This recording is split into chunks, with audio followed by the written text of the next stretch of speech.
Hi, everyone, and welcome back. We're going to talk about high probability request sequences. This is also known as behavior momentum.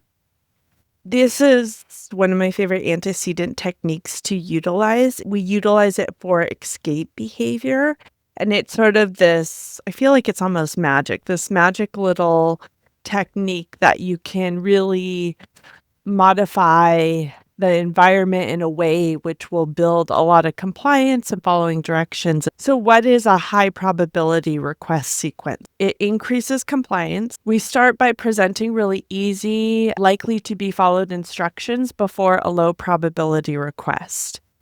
This builds momentum. Because they complied so well with the first 3 requests, it makes it so they're more likely to comply with that very last request, which is a low probability request. You haven't gotten great compliance with that one request.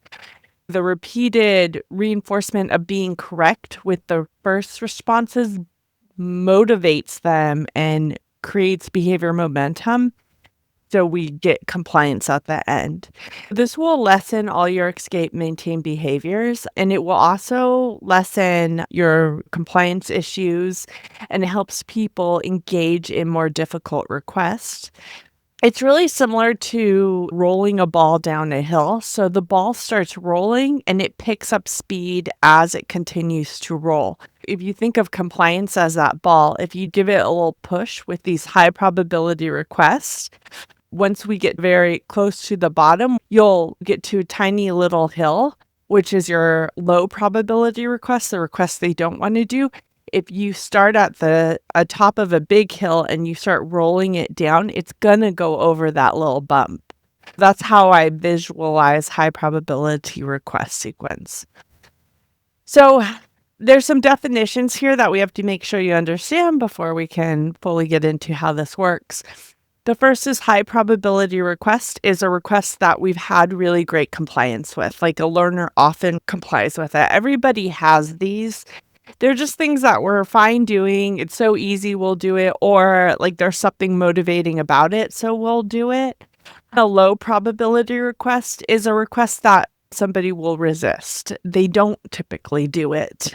A sequence is when we deliver requests really quickly. There should be no IRT between our requests. And this builds momentum through repeated reinforcements. All high probability requests have reinforcement built into them. Sometimes it's just you smiling or your praise, but a lot of times it's whatever the natural reinforcement is for it. So when we get it for food, if they like pasta and you go bite the pasta, eating a bite of pasta is reinforcing to them. So you're giving them that natural reinforcement over and over again. This increases motivation and compliance. The positive reinforcement from completing the easy high probability requests boosts the learner's willingness to follow through on more challenging low probability requests. It reduces escape maintain behavior because the escape maintain behavior will come when you give them that low probability request. So you make a request that they don't typically comply with. They may engage in escape behavior to get out of that. If you build up this momentum and they comply, they don't have to engage in escape behavior. It leverages this behavior momentum principle like the downhill ball. If you need a ball to go over the small hill, you might start on a high hill so it gets some speed and then it bumps over that little hill. So a student who might resist or avoid completing math worksheets, he's more likely to comply with the worksheet if you do a series of easy requests first, such as high five, touch no, clap hands, do your math. So there's built-in reinforcement with like high five, touch nose, just with the person working with him getting excited that he completed those requests. The first thing we really want to do is we want to deliver 2 to 3 high P requests really quickly. Present easy, known reinforcing tasks in rapid succession. And again, these have to be super fast. They have to be things that you know they can do and they're willing to do. They do it easily all the time. And then you deliver your low P requests immediately after the sequence of high P compliance. If they're not compliant within the high P, you stop. It's not going to work. And you got to try something else or reassess. But you can leverage this behavior momentum built from these high P requests. And then you want to reinforce your low P requests immediately if they do it. So provide praise and other reinforcement right away. So that builds in like, hey, when you do comply, you're going to get reinforcement. And you want to really keep those high P requests super brief. So maintain the learner's interest and motivation by not driving out that high P request. If you observe in like classrooms or like after school program, anywhere with like kids where people need like compliance, especially group compliance or whatnot, a lot of people, a lot of good teachers, good caregivers do this automatically without even knowing that it works that way. We internally know that this can work. You'll see the teacher, they're going to do the math worksheet. So first they do like 3 very easy like warm-up problems on the board. That's a high P sequence. This is built into a lot of our just day-to-day teaching, our day-to-day activities, and that's important to know and try to identify these in the real world. It's fun when you identify one. So here's some examples for a preschool classroom.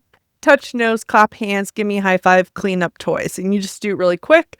They engage in each one of those first 3 behaviors, and then we start cleaning up the toys together. And again, like a preschool classroom, you'll see teachers do that all the time. Sitting in the circle time, I don't know what it is about circle time, but there's always like a couple kids who hate circle time. And so, but you'll see them do these fun things before they ask them to sit down. So something like, let's all dance for 10 seconds, or jump for a second. Or do 3 jumping jacks, clap on your desk. Okay, let's come to the circle time. They usually embed that in the classroom. And so here's a home routine. Can you jump up and down, spin in a circle, say your name, put on your shoes? So putting on shoes, that's always seems so aversive to kids, but that's another way you could use that. Here's a therapy session. Give me a thumbs up, point to the red crayon, say I'm ready, start your worksheet. There's another one that you can use. They don't need to be related to the worksheet, but they can be. So like if there's problems on the worksheet that's hard, you could do 3 easy problems and then start the worksheet. So they can be like topographically related. Topographically mean they look similar to the low probability request, but they don't have to be. So feeding, and this is a really common one for feeding therapy that I use quite a bit, like bite a pasta, bite a pasta, bite a pasta, bite a piece. And I do this with my kids all the time. This is how I get them to try new foods. When to use this, when there's task avoidance or non-compliance, you might want to pull out your high P request sequence. The behavior is not dangerous or aggressive, so it's only suitable for harmful behaviors. The learner responds well to praise and social interaction for those high probability requests. The reinforcement should at minimum be praise, but then sometimes there's more, like bite a pasta, having the taste of pasta which they like is part of the natural reinforcement, but you also want the praise there. So there has to be some sort of embedded reinforcement no matter what. Maybe if they really like clapping, there's natural reinforcement involved, but sometimes there's not with some of these. So you make sure you always have the praise, but in general, learners who like praise will do better with this. The low P task is important, but often avoided. We don't want to use any of our strategies on tasks that aren't important to the person. Everything I gave you would be semi-important, like cleaning up toys, they have to be a part of a classroom. Sitting down at circle time may be important, but like take sitting down at circle time, like you have a child who's really resisting circle time. You could use this, and I wouldn't say it's unethical in any way, but I would have a conversation with like the caregivers, the teachers, everybody about, do they need circle time? And I know that's so weird for people sometimes, but I've done alternatives to circle time. Like if they want to sit at their desk and participate in circle time, sitting at their desk, like that might be an easier way to deal with this rather than like doing a high P sequence to get them sitting on the carpet. Just make sure that this is a necessary skill for them. It's very important for them. Like putting on shoes, it's part of life. So that one I would utilize this with. Double check that there's not some sort of other environmental modification which you can use that will just be easier than even using this, like sit at your desk for circle time. Cautions and consideration, don't overuse it. They click into it, and it almost becomes like a game not to follow through if you overuse it. They click into what's going on. My kids, for example, it's useless now because I probably overused it. It only seems to now work with feeding. So just keep that in mind. Avoid using if compliance to high Ps is low. So if you can't get them to even do your high probability request, we got to try some other stuff. Make sure your high Ps are reinforcing and easy. So the high P request should be tasks the learner enjoys and can easily accomplish with momentum, and use as a large behavior plan. It's not use it alone. I would say, like, I've seen you can use this alone for like small thing. Like if you're observing in a classroom and you see a kid not doing something and the teacher you're helping within the classroom at that time, you could use this in that moment just to get them to do their worksheet or something. It's definitely one of those that you could use in the observation phase before you're even in therapy. If you work at a after school program or something with like typical kids, I would start trying this when you're having probability issue or compliance issues. But if this is part of therapy, this needs to be part of a broader plan if that child is in ABA therapy. Here's an example. So data example, we want to make sure we're putting down high Ps and low Ps just so everybody knows what works, what doesn't. So we did high five, nod, stomp, start writing, and that worked. Nod, clap, touch, nose, put on jacket didn't work. So maybe one of those high Ps is not a real high P. Clap, wave, thumbs up, complete worksheet. They did it. High five, nod, point, transition to group. They did it. Thumbs up, clap, smile. They refused. So you have to look at it and see what you want to look at. One things, are these real high Ps is your kind of your first thought. And if they all are high Ps, it looks like it because